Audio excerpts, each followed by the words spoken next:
નમસ્કાર, જય હિન્દ, જય ભારત. હું યુવરાજસિંહ જાડેજા. આજથી થોડા દિવસ પહેલા ગુજરાતના શિક્ષણ વિભાગે એક નિર્ણય કર્યો હતો કે ગુજરાતમાં જે નિવૃત્ત શિક્ષકો છે એ નિવૃત્ત શિક્ષકોની ભરતી કરવામાં આવશે. હવે જોવા જઈએ તો ગુજરાતની અંદર લાખો બેરોજગાર બેકાર યુવાનો હતા જે શિક્ષિત હતા અને તમામ પ્રકારની જે શૈક્ષણિક પરીક્ષાઓ કહેવાય ટેટ અને ટાટ જેવી એ પાસ કરેલા હતા, છતાં પણ એ લોકોને સાઇડ આઉટ કરી અને જે નિવૃત્ત શિક્ષકો તો એને મોકો આપવાનો ક્યાંક ને ક્યાંક રાજ્ય સરકારે વિચાર્યું હતું. આજે યુટર્ન સરકારે ફરીથી આ નિર્ણયમાં યુટર્ન લીધો છે અને જે આ રાજ્ય સરકારનો જે પરિપત્ર હતો એ ફરીથી રદ કરવામાં આવ્યો છે.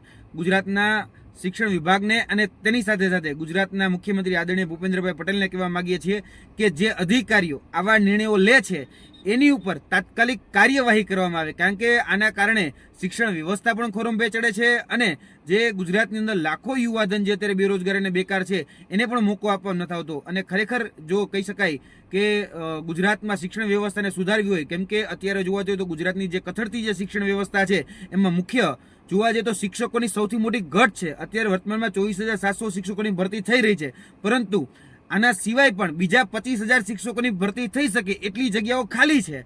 તો અમે એવી વિનંતી કરીએ છીએ કે જે વૈકલ્પિક વ્યવસ્થાના નામે જે જ્ઞાન સહાયક છે કે પ્રવાસી શિક્ષકોની યોજના છે, અથવા તો હમણાં જે લાવવામાં આવી હતી કે નિવૃત્ત શિક્ષકોને એ શિક્ષક બનાવવાની જે યોજના લાવવામાં આવી હતી, આની જગ્યાએ ગુજરાતમાં જે તે વિસ્તારમાં જે તે ટેટ ટાટ પાસ ઉમેદવારો છે અથવા તો કહી શકે કે પીટીસી કરેલા કે બીએડ કરેલા જે ઉમેદવારો છે એ ઉમેદવારોને જો રોજગારી આપવામાં આવે એ પોતાના સ્થાનિક વિસ્તારમાં, ભલે વૈકલ્પિક રીતે, સામાન્ય રીતે જોવા જઈએ તો એઝ એ ટેમ્પરરી બેઝ ઉપર, જ્યાં સુધી પરમેનન્ટ વ્યવસ્થા ન થાય ત્યાં સુધી, પરંતુ એ બેરોજગાર અને બેકાર જે યુવાનો છે એને આપવામાં આવે. શા માટે ભાઈ નિવૃત્ત શિક્ષકોને આ પ્રકારની રોજગારી આપવામાં આવે છે?